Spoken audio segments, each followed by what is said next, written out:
नमस्कार, आप देख रहे हैं आरएडी न्यूज। मैं हूं योगेश चक्रवर्ती। सीबीआई आरजेडी नेताओं के कई ठिकानों पर आज सुबह से ही छापेमारी कर रही है और ये छापेमारी दिल्ली, गुरुग्राम, गाजियाबाद और पटना के साथ हरियाणा में भी चल रही है। पटना में आरजेडी के विधायक किरण यादव के आवास पर छापेमारी की जा रही है। इसके अलावा उनका जो पैतृक गांव है आरा और दफ्तर है वहां भी छापेमारी की जा रही है। खबर यह है कि लालू यादव के करीबी प्रेमचंद गुप्ता जो पूर्व राज्यसभा के सदस्य हैं, उनके भी कई ठिकानों पर सीबीआई छापेमारी कर रही है। और ये छापेमारी तब हो रही है जब कहा जा रहा है कि लालू यादव दिल्ली जाने वाले थे और जैसे ही इसकी भनक लगी उसके कुछ घंटे पहले सीबीआई सक्रिय हो गई।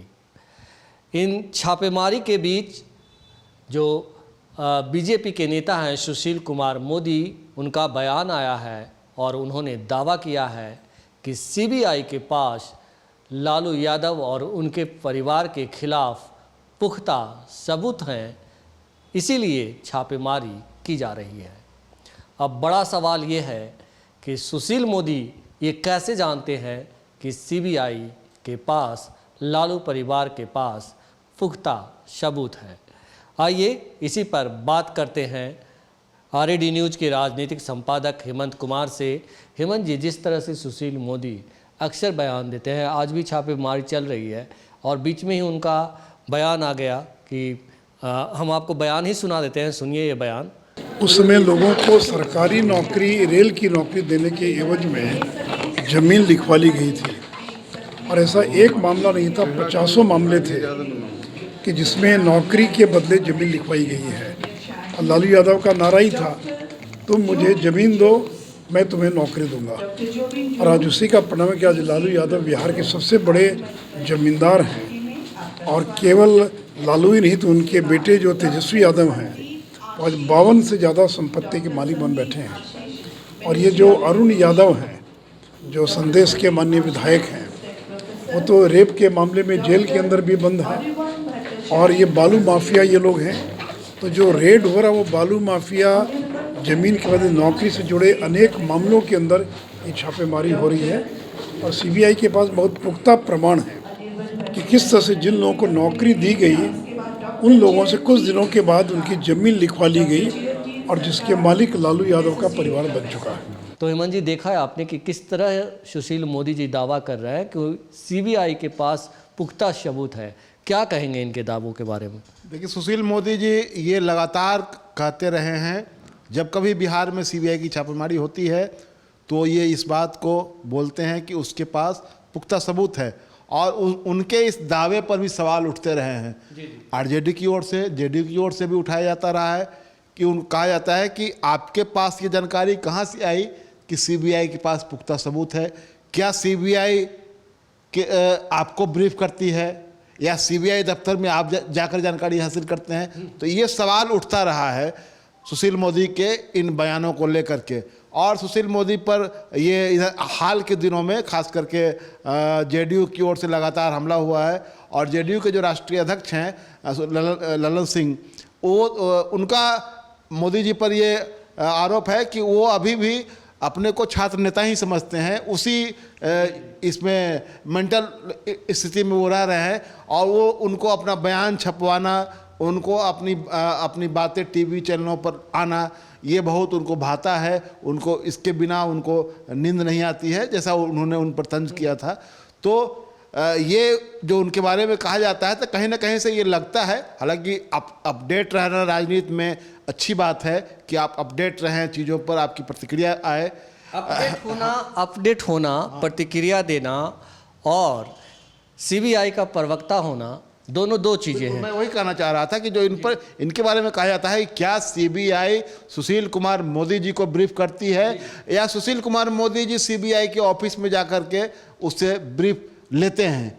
तो आखिरकार इनके पास ये पुख्ता जानकारी है तो ये सीधे सामने लेकर के आना चाहिए। इनको कोर्ट में, हाई कोर्ट चले जाना चाहिए कि ये मेरे पास पुख्ता जानकारी है और इन पर अभी तक कार्रवाई नहीं हो रही है। तो ये जो है, मैं इससे एक अलग बात बताना चाहता हूँ कि सीबीआई उन अहम मौक़ों पर सक्रिय होती है जब बिहार में या देश में कुछ ऐसा हो रहा होता है जिससे कि बीजेपी को नुकसान होने वाला रहता है। ये मेरा आकलन है। जैसे कि आप देखेंगे कि जब पिछली बार बिहार में सरकार पलट रही थी, 9 अगस्त का वह दिन था, उस दिन उसके तुरंत बाद 1-2 दिनों के भीतर ही सीबीआई सक्रिय हो गई और छापेमारी शुरू हो गई। उसको भी उस समय ये कहा गया था, जोड़ा गया था कि ये सीबीआई एक तरह से धमकाने और डराने की कोशिश कर रही है। तो उस समय भी ये हुआ। अभी क्या हो रहा है, अभी सीबीआई के डायरेक्टर के एक्सटेंशन को लेकर के सरकार को कोर्ट की झाड़ सुननी पड़ी और ये कहा गया कि भाई आप इनको बदल क्यों नहीं रहे हैं। जी जी जी।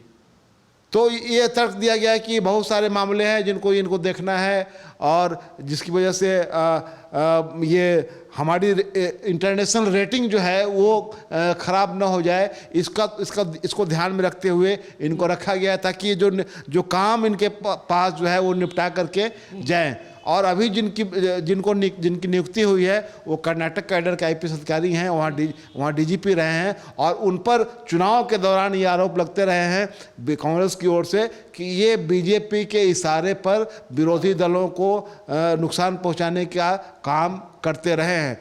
तो सीबीआई इस समय जो सक्रिय हुई है उसमें ये देखा जा रहा है कि बिहार वह केंद्र बना हुआ है विपक्ष की एकता का।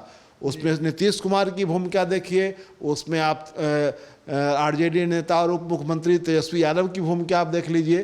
तो ये लोग जो हैं, इनकी जो सक्रियता है ये लगातार जो जा रहे हैं, अभी 2 राज्यों में गए, वो झारखंड गए, महाराष्ट्र गए, उसके पहले उड़ीसा गए थे। तो ये जो दौरा चल रहा है उसके पहले दिल्ली में अरविंद केजरीवाल से मुलाकात हुई थी, अखिलेश यादव से मुलाकात हुई थी और तमाम लोगों से, कांग्रेस के लोगों से, सोनिया गांधी, राहुल गांधी से मुलाकात हुई थी। तो ये सब जो हो रहा है, तो ये एक तरह से जो मीडिया में भी ये खबरें बन रही है और मीडिया को भी अब इन खबरों को कवर करने के लिए उसके ऊपर दबाव है। तो ऐसी स्थिति में एक तरह से मुझे लगता है कि सीबीआई जो सक्रिय हुई है तो एक नई सुर्खी बनने के लिए, एक नया हेडलाइन बने। ये सब कुछ अभी जो हो रहा है, अभी बीजेपी के खिलाफ माहौल बन रहा है कि बीजेपी वहाँ कर्नाटक में बुरी तरह पराजित हुई है। हेमंत जी, ये सवाल अक्सर उठते रहते हैं। मैं भी ये जानने की कोशिश आपसे करता हूँ कि सीबीआई की विश्वसनीयता क्या मतलब आम जनता में भी जिस तरह से छापेमारी हो रही है अब बिल्कुल ख़त्म हो गई है। देखिए, आमतौर पे सीबीआई या जो केंद्रीय जांच एजेंसियां होती है उसके प्रति लोग सम्मान की भाव रखते हैं। अभी हम आपको एक बयान सुनाते हैं उमेश कुशवाहा जी का। देखिए किस तरह से सीबीआई को क्या कुछ कह रहे हैं, मैं उसे बोल नहीं सकता, आप खुद सुन लीजिए। ये कोई नई बात है? उनके पालतू तोते जो है यही सब करते रहेंगे ना, वो तो इशारे पर होता रहता है, कुछ मिलने को है। हाल के दिनों में ही भाजपा वाले लोग जो है दिए थे, संसद में रखे थे, 500 कुछ केस में मात्र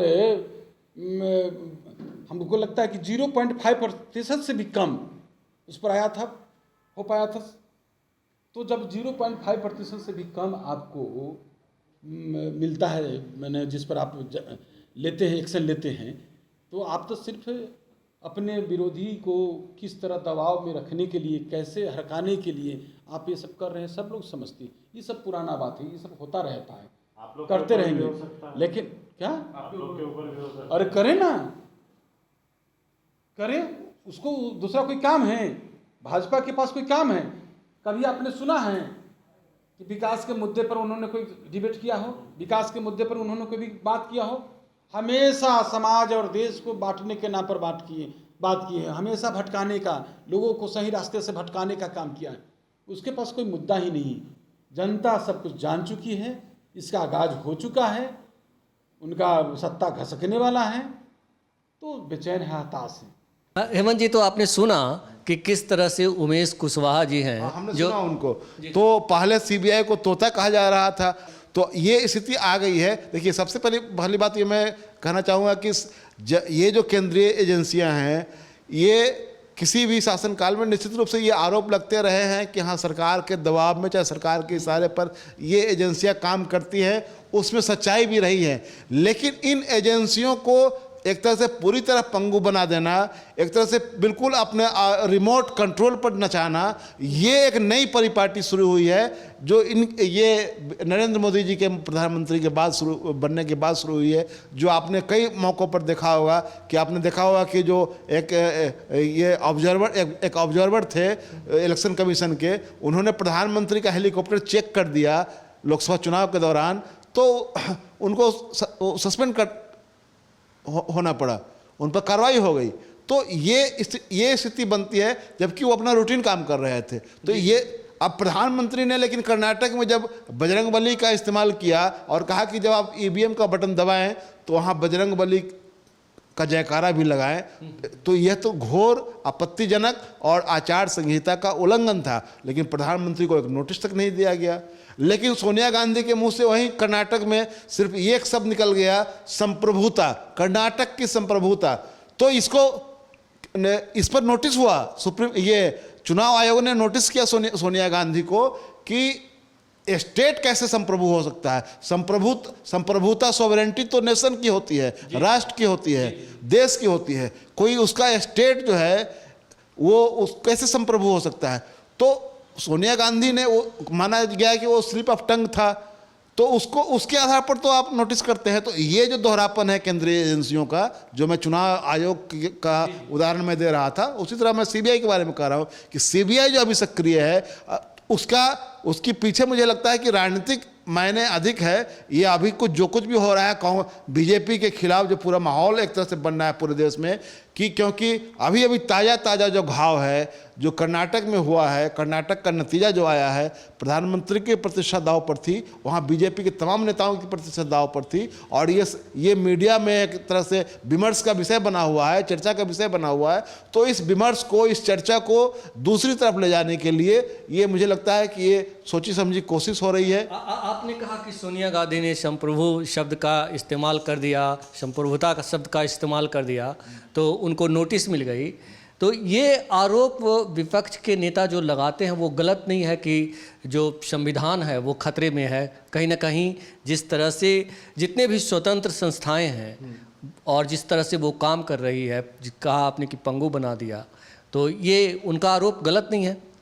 बिल्कुल, प्रैक्टिस में तो ये दिख रहा है कि जो भी एजेंसियां हैं उनके काम काज को लेकर के ये गंभीर सवाल उठ रहा है। आप देखिए कि जो भी केंद्रीय विश्वविद्यालय हैं, केंद्रीय विश्वविद्यालयों में नियुक्तियां जो हो रही है उसमें खास करके खास विचारधारा के लोगों को भरा जा रहा है एक तरफ से।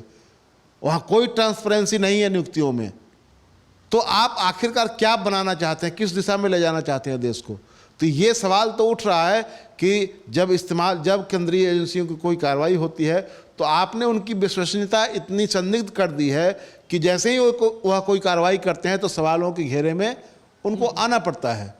अब जिनको लाया गया है सीबीआई का डायरेक्टर बनाकर, उनका अभी पदभार ग्रहण नहीं हुआ है, तो वो उनके बारे में तो है कि जब वो बैठक हुई उसमें अधीर रंजन चौधरी उस मेंबर थे, तो उन्होंने नोट ऑफ डिसेंट लगाया, उसमें कहा कि मैं इस निर्णय से सहमत नहीं हूँ। हालांकि सरकार को बहुमत था, सरकार ने इसको पास करवा लिया, वो अकेले थे लेकिन उसमें उन्होंने विरोध किया कि नहीं, मैं इनकी नियुक्ति से असहमत हूँ, इनको नहीं नियुक्त किया जाना चाहिए क्योंकि इन पर बहुत सारे आरोप लगे हैं।